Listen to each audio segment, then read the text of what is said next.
Hey, what's up, guys? So a lot of people get confused about what virtual assistants are, and if they're hiring them, does it get really complicated with taxes, with having an employee and stuff like that? Well, technically, virtual assistants are not employees; they're independent contractors. So it's the same thing as if you hired somebody to mow your lawn once a month or whatever. Yeah, there's a kid down the street that's like, hey, can I mow your lawn for $20? And then you're like, yeah, sure, whatever.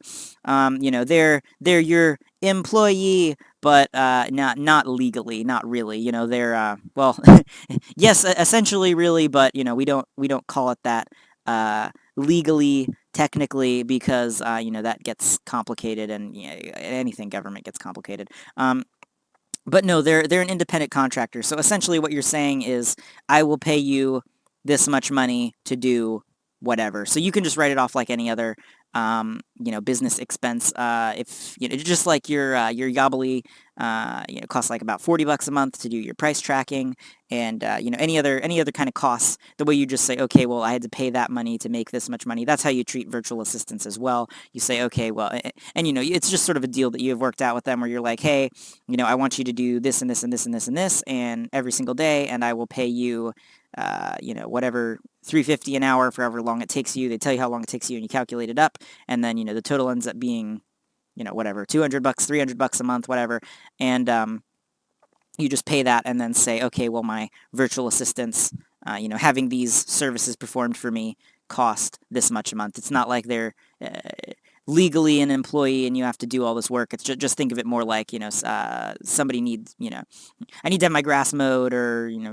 trim and prune my trees and stuff, and I'm paying somebody this much to do it. That's how it works. They are independent contractors, not legally employees.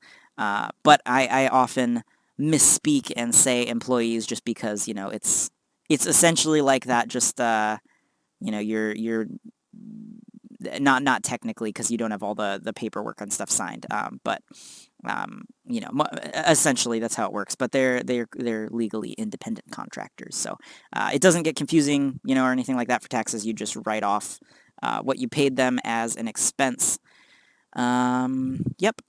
Yeah, so that's how that works. Anyway, guys, that's it for this video. If you're new to dropshipping and you're trying to figure out how to get started, I've got a full free set of training videos down there, link in the description. It goes over everything you need to know about how to get started making money online. And the average person following my method makes around $500 to $800 profit per month after expenses for each 1,000-item eBay store that they have set up and running. They're really not that hard to get started. If you've got any questions about anything dropshipping related, feel free to hit me up on Facebook. I'll put a link down there, as well as a link to a group that I started with hundreds of other dropshippers that you can join. I post new content on this channel every couple days, so go ahead and subscribe and click the notifications, and I'll see you back here with another video in a couple days.